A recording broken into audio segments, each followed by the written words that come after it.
Troubleshooting Update channel, and we got my van behind me here. So I went out to Cat to get some B model overhead parts. I needed a couple feeler gauges for a B model. I was supposed to be doing an overhead on this weekend. And on the way back, I noticed that the van was kind of pulling a little bit to one side, but I was, it didn't seem too bad. So closer to home, and as I started getting to 45, it started really shaking. So I had to slow down actually, and I was like, what the heck's going on? So I was pretty close to home. I kept it low speeds. Everything seemed okay. Got home, and you could smell something was warm. So looked at it, and it looks like we've got a problem with our brake here on the right. So now when I bought the van, I know the rotors got some waviness to them. You can tell when you're applying the brakes that it's a little waviness. Someone's been overheating it, but this was an AutoZone delivery van before. Can't really tell, but you can feel the rims hot. Like I can't even hold my hand to it. Driver's side's cool, super cool to the touch. Shot, I'm not sure. We're gonna have to see what the heck's going on here. I'll pull our friend to the tire here, and we'll see together. All right, folks, we've got our heavy-duty 7-ton jack stand, so they're definitely heavy-duty enough for this van. That jack, though, that blue jack, oh my gosh. You know when the jacks go up and down, but they stop before about 10 inches less than they're supposed to go? That's what that one does. Makes me mad. Anyway, so it's been about an hour. I let it cool down. Nothing's really crazy. You can hear it dragging there a little bit. Spins okay though. Now that it's cool, it definitely smells like dead brake pad. Nothing's loose as far as that goes. This side, same thing. Doesn't have the smell, but it's rotate fine. Take the tires off and we'll see. Yeah, I've never pulled the tires off of either the front or the rear on this vehicle before, so I'm going to be taking it off for the first time. And they're pretty easy to do. It's a 4 or 8 lug setup here. I don't know why I said 4. Anyway, and yeah, we're not going to be rotating them at this time because I mostly just want to get the front end up, get these tires off, and then go from there, see what the heck is going on with the front end. And it's kind of nice having the toolbox be the van because you're right next to it all the time when you were working on it. But this one, definitely, we had a failure. So, what's going on here? It's a pretty heavy drag. I'll actually see what the heck. I'm not seeing what failed, really. There's actually a lot of pad left. So, it actually doesn't look that bad as far as the... You can hear it hit. It's a little wavy. But, looking at the pad, there's a ton left on either side. From what I can see.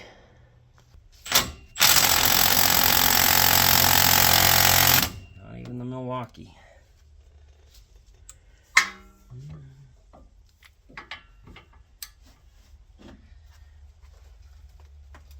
Oh boy. Ah! Dang. That's freaking ridiculous. Well, if anything, you like over-tighten bolts on these.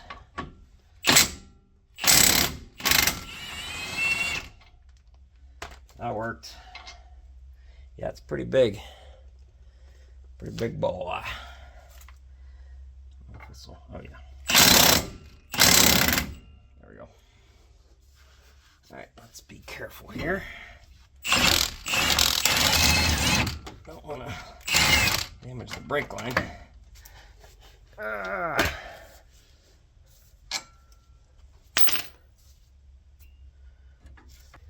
don't know if you can see it really well. Let me zoom in.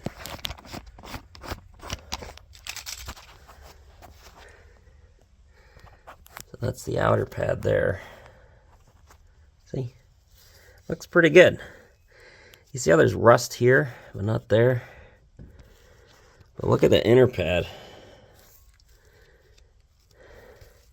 Heavily cooked on the inside. So something's not cool.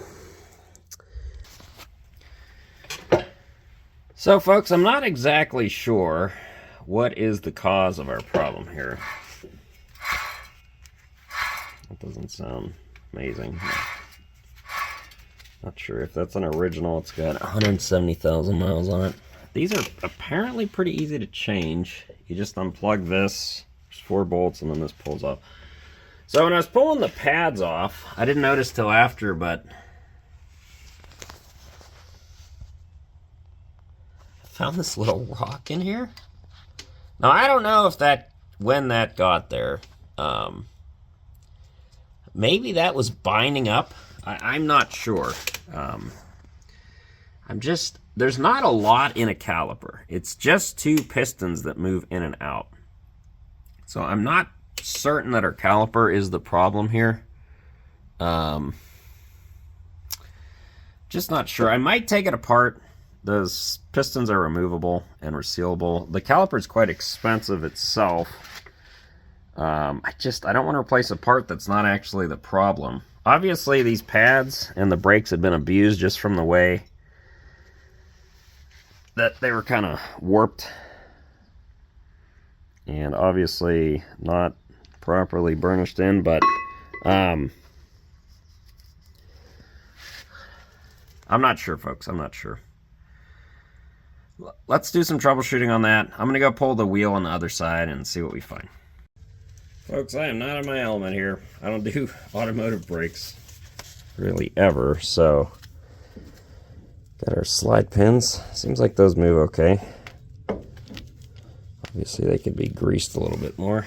Other side wheel bearing sounds the same as this one. Sounds dry. No movement though. Not sure. Really? Really? Unsure, folks.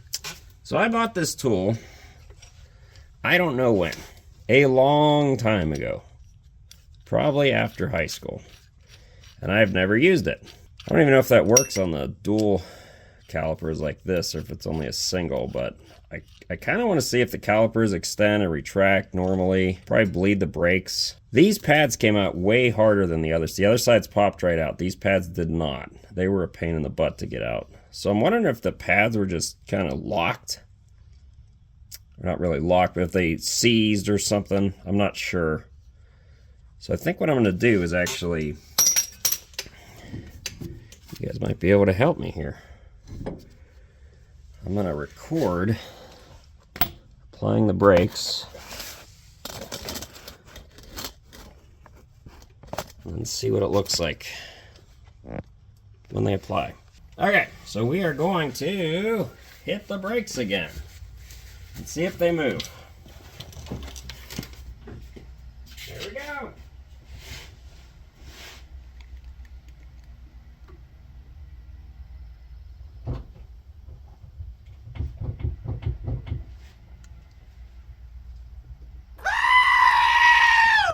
Okay, that was 2 times. Okay, folks, we're on the driver's side now. And yeah, once again, forward one moved slightly, the other one didn't. So I don't know. Maybe there's something wrong with that caliper over there. So what I'm going to do is I'm going to hit the brake pedal again and see if these move.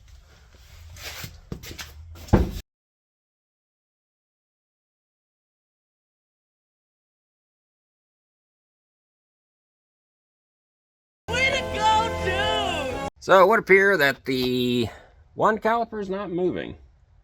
Or piston, I should say. The whole thing's a caliper. The forward one, or upper one, or whatever you call it, that one's moving. The lower one's not. So I think what I'm going to do is take that compressing tool, try to compress them both in, then work them again. I wonder if the brake fluid is just nasty. I'm not sure. I haven't bled the brakes on this one before.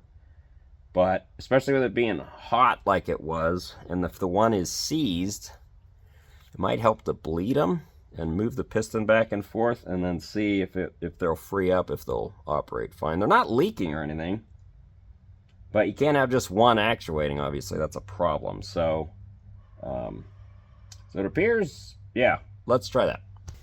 Okay, so basically what we're doing is we are using this tool to imitate, well, it's going to create pressure, basically, and hopefully push that piston in slightly.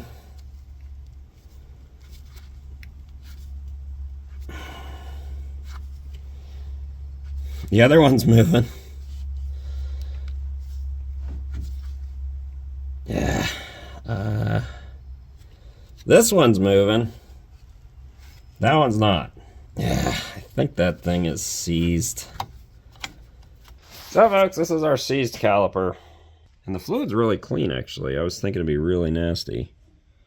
But the fluid coming out, not too bad. At least not as... I was thinking it might be burned from the... our friend, the hot situation there. But yeah, pretty clean, surprisingly. It's too bad, because yeah, those brake pads had a lot of life left on them, but what are you going to do, you know? So, I got to I'll order this. I think I will get the wheel bearings, and go from there.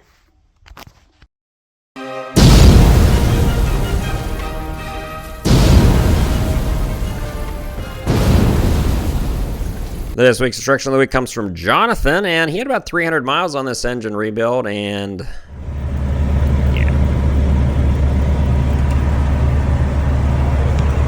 yeah, obviously something's going on here, folks. Suspect a water fill got squished here and led to, well, we'll just say some serious problems, folks. Next one we have is from Nathan. This is a Yanmar engine, and as you can see, it's see-through. You can see the camshaft, the crankshaft, pretty much everything on this. Very good for inspecting, but not really that great for longevity on running. Thanks for sending the pictures, and let's get back to work. Hey guys, we're in my shop here. You can see my rave lights going on in the toolbox. Do. Van's right here. We just got the parts. I ordered parts from Rock Auto. I went to a local auto parts store and was going to get hubs and whatever, and they were about $300 each for Chinese hubs. They were the no brand, you know, master built or whatever the heck they were. I said, that seems really expensive for a GM part. So I called the GM dealer. They were $325 for AC Delco, factory ones. And for wheel bearings, which is the hub, I feel like it's worth the extra money when you're considering it to be $25. But also, I also thought that seems kind of high. So I went online, and yeah, the same parts you can get on Rock Auto for $150 for the GM AC Delco one. I've never used them before. I've looked up part numbers on their site before, but it showed up. Everything looks correct. So I'm pretty happy with the parts that I got and the price that I got. However, Rock Auto really needs to work on their shipping. So there's our hub. New hub. And it is way... No, like this one you can tell is noisy. It's dry. You can hear the bearings. This one is not at all. And it's silent. The downside is GM really needs to work on their packaging. I mean, literally, if you look at the box, the way it was shipped, I took it out of the box and inspected it. The studs are sticking out of the box. Not the best. This one has, I don't see any damage. The grease cap here has a very small little... So this is the box they shipped 2 hubs and 1 caliper in. Rock Auto.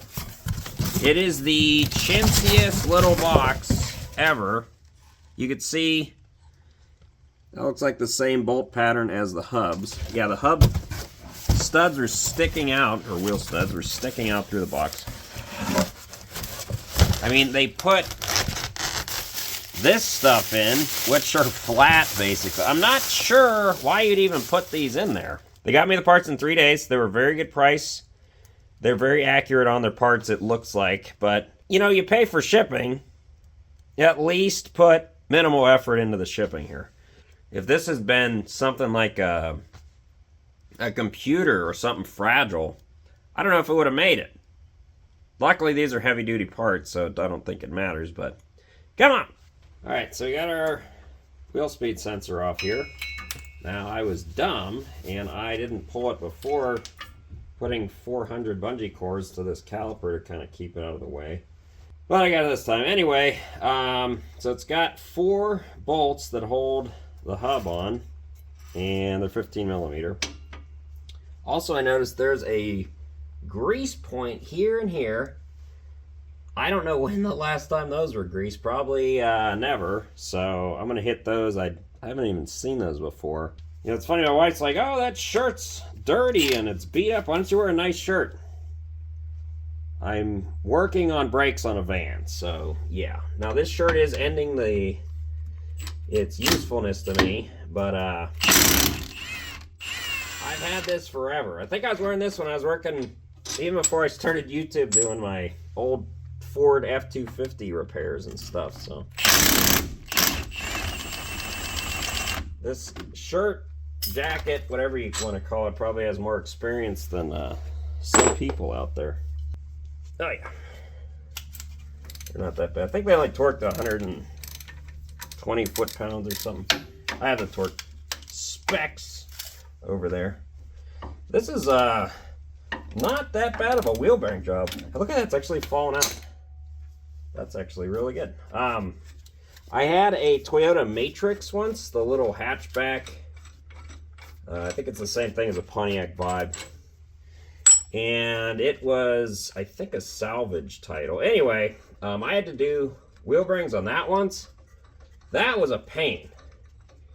You had the big retaining clips. You had to press them in and out. That was not a fun job. I'm going to be super happy because I've heard the hardest part of doing this whole job is getting these out.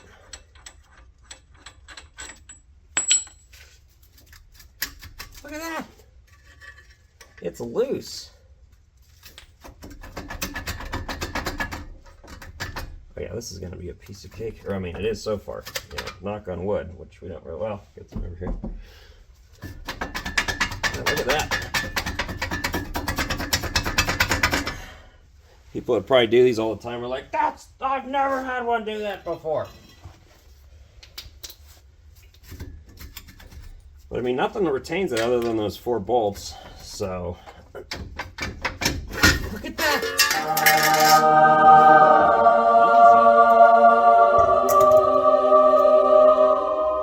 Nice. So there's a big O-ring in here, which I'm not exactly sure why there is, because it's a sealed area, but whatever. So I'll take that O-ring out. It didn't come in the kit, which is a little irritating. It's in really good shape, actually. Yeah, here's the O-ring. It's in really good shape. Totally reusable, considering it doesn't seal any fluids. So, that's where the O-ring sits right here. You can see the little zerk there. That was a piece of cake. This is actually pretty clean. So it sits like that to deflect dirt and stuff, I guess. Pretty dang easy. I think I'm gonna brake clean this out, clean it out real good. And I saw a video, a guy was using a cutoff wheel. He's like, make sure you clean this up. And he took a cutoff wheel, like a right angle one. It was zzz. I've never seen someone use a cutoff wheel to clean a bore out before, but I'm gonna clean this up. And that was freaking easy. I'll get the new one in and then go to the other side. Got a little time lapse going here, folks. So, as you know, I'm not one for huge power tools all the time when cleaning stuff. So, generally I like to clean by hand. There seems to be this notion that everything has to be shiny for it to be prepped. First off, the bearing or hub assembly only contacts the face here where the 4 bolt holes are and that clean area already. The area behind it just needs the crud clean out of it. Doesn't have to be scrubbed and wire brushed and stuff because nothing touches it there. Now I am cleaning off the dust shield here because you don't want any rust, paint, or dirt between flanges when they're torqued, or over time those can wear off or press out or crumble, and then you'll actually lose torque on your bolts. So that's kind of a big deal. You want to make sure, you might think, oh, the dust shield doesn't matter. It does matter that it's a clean flange there. So yeah, once that's all cleaned up, I'm going to reuse the O-ring there. O-ring's in really good shape, and it was doing its job before. So let's get back together. All right, so we're pretty clean. Now you might be saying, well, this side's clean, that side's not clean, Josh. This side is exposed to the atmosphere and gets no lubrication or anything. This side is actually, that's what that O-ring is for, now I'm realizing, is it seals this face where the hub actually sits. The hub itself, surprisingly, only contacts that one little area. So it only contacts here, which is surprising, because that's not a big face to seal against. Obviously it does seal against here. So really we just need to put the O-ring back in. I'm going to put anti-seize in this area, and then we're going to slide it back in, torque the bolts, and then we'll be actually ready to reassemble this side. So yeah, it's all clean. We're going to put some copper anti-seize there. This is high temp anti-seize, but this should not ever be exposed to the temperatures that this is rated for, but it should work well. Now I've heard people complain about unitized wheel ends like this, but to tell you the truth, this was pretty easy. I would rather do ones like this than have the type where you have to set the backlash and you have the races you have to pound in and out. Even though those are serviceable, this sealed style like this was not bad at all. Now, like I said, this was not seized or anything. I'm sure if it was seized in place, it'd be a whole nother matter. But pretty happy with the results here. These are really the right parts. They fit right in place. I really like to use factory parts too. There's a company called TRQ. They have some really great videos on how to do this, and they had a really good price on a set of these. It was about half the price of even the online GM ones. But for wheel bearings, something so critical, I'm going to go with the factory ones. I'm going to torque these. These torque to 130 foot-pounds, I believe. Also, when you're getting factory stuff, you know the connectors are going to be the same. It's going to be factory quality on the wheel speed sensors, the bearings, all that stuff. I mean, those old wheel bearings were still working. They were probably original, and they had 170,000 miles on them. So not unhappy with the length and longevity on that. But we're already this far in. Might as well replace the hubs. And that way, you know, they should be good for probably the rest of the life of the vehicle.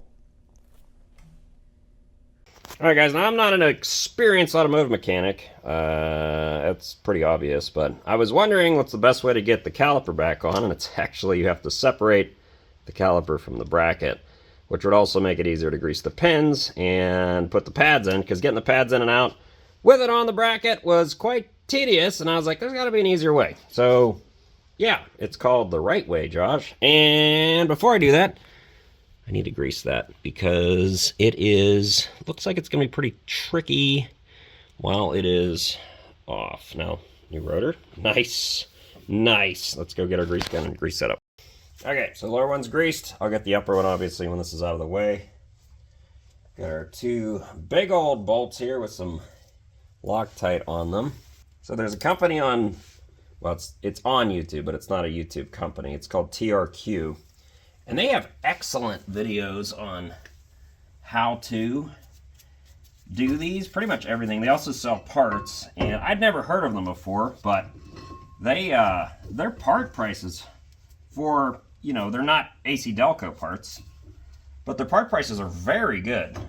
I was looking at getting the set after I went to the auto parts store, and it was it was a quarter of the price for an aftermarket brand for the same parts for the hub and pretty much everything, and it would be here next day.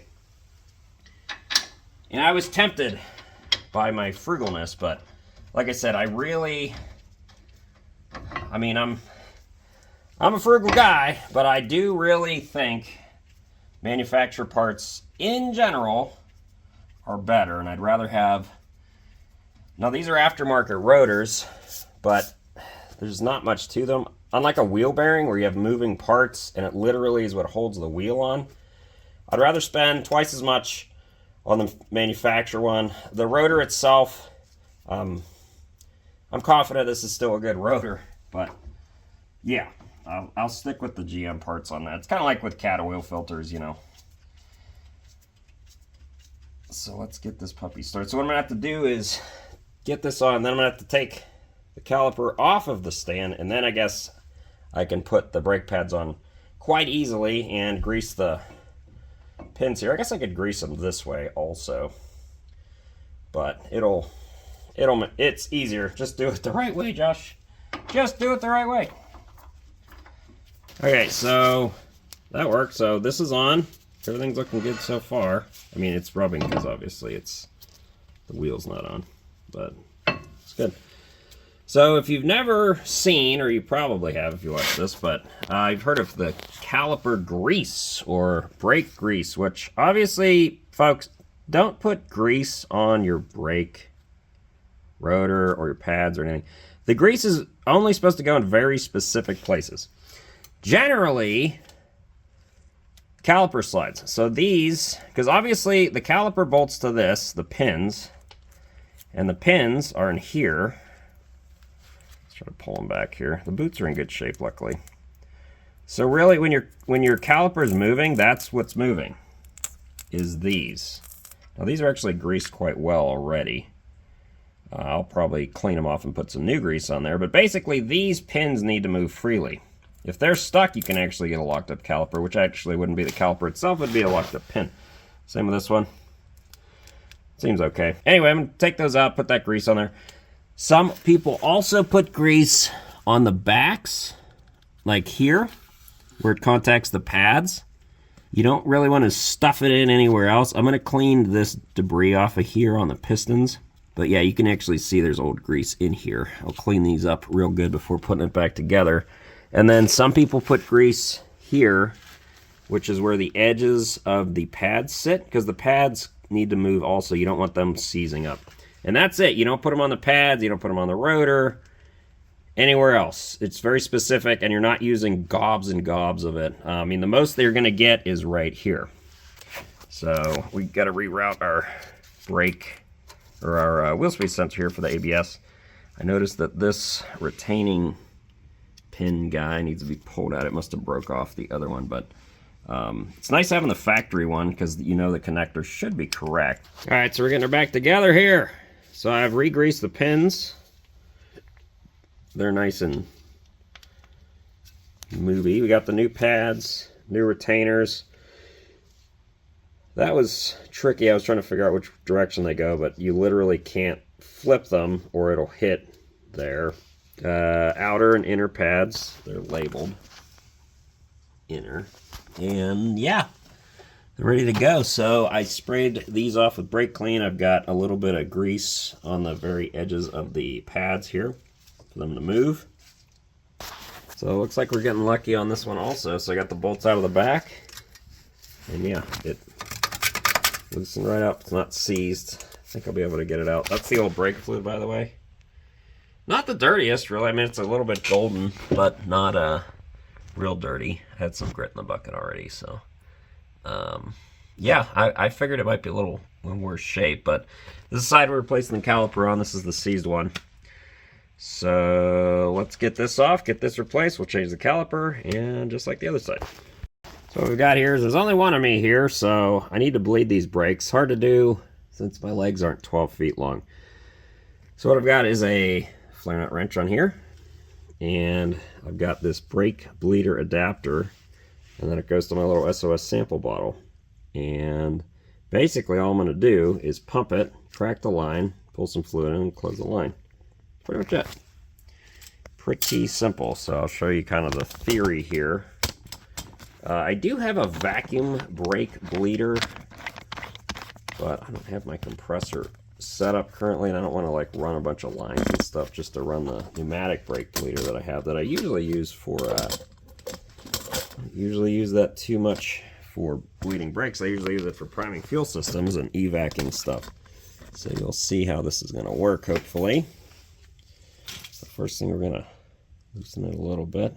Okay, I just filled up the reservoir, so we're going to pull You can kind of tell it's under vacuum, right? Crack it. Okay, try this again. So we're going to pull. Okay, so we got a vacuum. Oh, there we go. Look at that.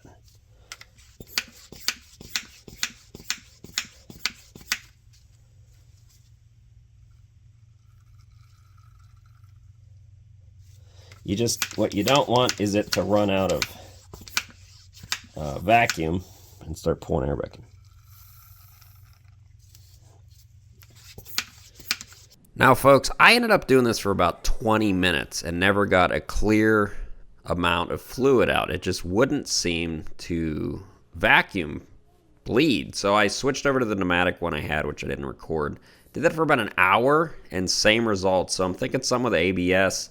Maybe you have a really hard time of vacuum bleeding these. So I actually had to call a friend. He came over, and we ended up spending a couple hours having to go to each caliper, even though I only replaced this one, before the brakes would firm up. I don't know what the heck happened. Somehow air got in the ABS valves or what, but after a couple hours, we did get a good clean fluid out of all the calipers, and we got the brakes to operate normally. Luckily. Now, we're putting the tires back on. I noticed they were a little cupped on the insides, and it looks like I might have a little bit of some looseness in the steering system there, which is not unsurprising, but that was not our major problem here. So we'll be looking at that later. Luckily, we were able to get it primed, and then we were going to put our tires on here, torque them, and then we need to test drive it. So we're going to torque these to, I believe it was 140 foot-pounds there. And my buddy was holding the brakes to hold it before we lowered it down. I had got a new battery too, and we ended up swapping that out. And the new battery was bad, so that was exciting. I had to put the old battery in to even get it going, but here we are. Test drive went excellent. It is so much smoother. Not sure if that's due to the brakes or to the new wheel bearings, but it's a much different feeling vehicle now. Look at this. I mean, it's a little rain, but what a beautiful sunset we have here. This is getting close to the town of Rathdrum in North Idaho, which is one of the 4 smaller towns in the Coeur d'Alene area. So yeah, do have some jobs coming up this week, so I definitely needed the van back in operation here. Total parts cost ended up being about $800, give or take a little bit on the brake fluid there. We ended up using about a half a gallon with bleeding everything out. But it's done. Back together here. The only thing we have left is going to have to deal with that light steering wear we have in there. But that'll not be today. That'll be for another day. So hope you guys enjoyed this video. Thanks for watching.